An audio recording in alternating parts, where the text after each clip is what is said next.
Hello friends, welcome to Crack Exam. दोस्तों, Crack Exam में आप लोगों का स्वागत है।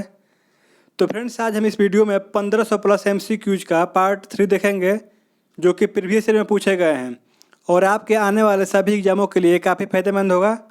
तो आप लोग वीडियो को बिना स्किप किए अंत तक देखिएगा और आपको इस वीडियो की पीडीएफ टेलीग्राम ग्रुप से मिल जाएगी, जिसका लिंक डिस्क्रिप्शन बॉक्स में दिया गया है।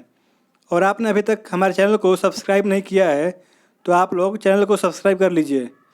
तो चलिए वीडियो को स्टार्ट करते हैं। पहला क्वेश्चन है, शिव समुद्रम जलप्रपात किस नदी पर स्थित है? तो फ्रेंड्स, आपको बताना है कि शिव समुद्रम जलप्रपात किस नदी पर बनाया गया है। तो इसका राइट आंसर हो जाएगा ऑप्शन ए, कावेरी नदी। अगला प्रश्न देखिए, निम्न में से किसको शेरशाह सूरी मार्ग कहा जाता है?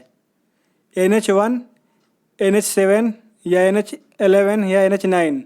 तो इसका राइट आंसर हो जाएगा NH1। NH1 को शेरशाह सूरी मार्ग कहा जाता है।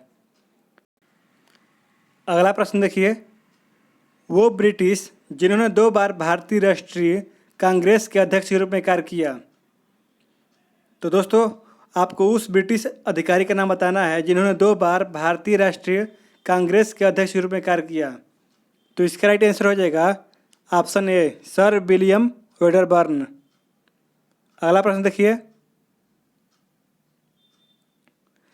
निम्नलिखित में से कौन मसौदा समिति के अध्यक्ष थे? तो आपको बताना है कि मसौदा समिति के अध्यक्ष कौन थे। तो इसका राइट आंसर हो जाएगा BR अम्बेडकर। भीमराव अम्बेडकर जी मसौदा समिति के अध्यक्ष थे। अगला प्रश्न देखिए, Chandrashekhar Azad Hindustan socialist Republican army के निम्न में से क्या थे? अध्यक्ष, सचिव, कमांडर इन चीफ या मंत्री? तो इसका राइट आंसर हो जाएगा commander in chief. Chandrashekhar Azad Hindustan socialist Republican army के कमांडर इन चीफ थे।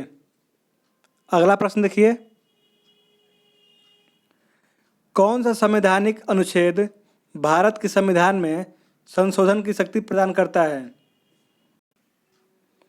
तो इसका राइट आंसर हो जाएगा ऑप्शन ए, अनुच्छेद 368। अगला प्रश्न देखिए, अजरबैजान की राजधानी कौन सी है? तो दोस्तों, आपको अजरबैजान की राजधानी बताना है। तो इसके लिए ऑप्शंस हैं काबुल, लिब्रेविल, होनियारा या बाकू। तो इसका राइट आंसर हो जाएगा बाकू। अजरबैजान की राजधानी बाकू है और इसकी मुद्रा का नाम मन्नत। ठीक है दोस्तों, अगला प्रश्न देखिए, अफगानिस्तान की राष्ट्रीय मुद्रा क्या है? तो इसका राइट आंसर हो जाएगा अफगानी। अफगानिस्तान की राष्ट्रीय मुद्रा अफगानी है और अफगानिस्तान की कैपिटल का नाम काबुल है। अगला प्रश्न देखिए, तुलसी का वैज्ञानिक नाम क्या है? तो आपको तुलसी का साइंटिफिक नेम बताना है। तो इसका राइट आंसर हो जाएगा ऑप्शन ए, ओस्मियम सैंक्टम। ठीक है दोस्तों, अगला प्रश्न देखिए, मौलिक अधिकारों में शोषण के खिलाफ निम्न में से किसको अधिकार दिया गया है? तो इसका राइट आंसर हो जाएगा ऑप्शन ए, बच्चों को। ठीक है, अगला प्रश्न देखिए, दांतों के अध्ययन को क्या कहा जाता है? तो दांतों के अध्ययन को ओडोंटोलॉजी कहा जाता है। इसका राइट आंसर हो जाएगा ऑप्शन नंबर ए। अगला प्रश्न देखिए, निम्नलिखित में से कौन सा विवरण सुमेलित नहीं है? तो पोलियो वैक्सीन की खोज जॉन सी साल्क ने की थी। तपेदी की खोज अल्बर्ट कैलमेट और कैमिल गुएरी ने की थी। पेनिसिलिन खोज अलेक्जेंडर फ्लेमिंग ने की थी। लेकिन ऑप्शन सी गलत है। रक्त समूह की खोज कार्ल लैनिस्टेरियन ने 1902 में किया था। अतः इसका राइट आंसर हो जाएगा ऑप्शन नंबर सी। ठीक है, अगला प्रश्न देखिए, मानव शरीर के परिसंचरण तंत्र में रक्त महाधमनी में प्रवेश करता है? तो इसका राइट आंसर हो जाएगा वायानिलय।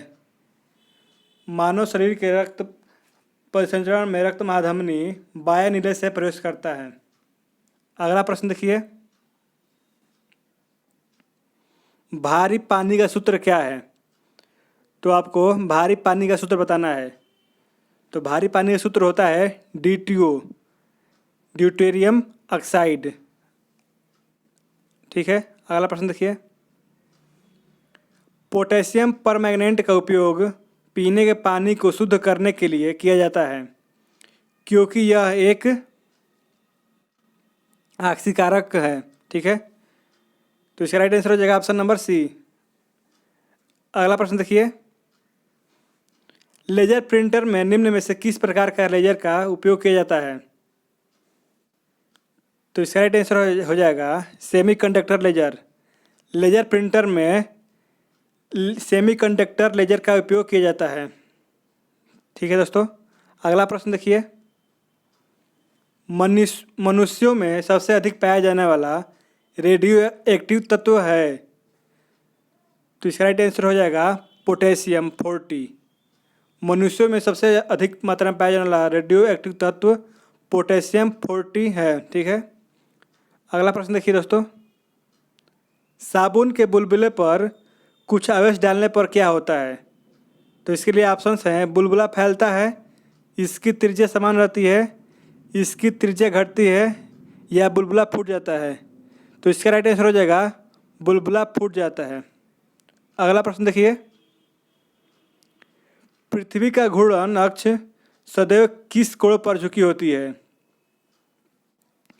तो आपको बताना है कि पृथ्वी का घूर्णन अक्ष सदैव किस कोण पर झुकी होती है। तो इसका राइट आंसर हो जाएगा 23.5 डिग्री दीर्घवृत्तीय अक्ष पर।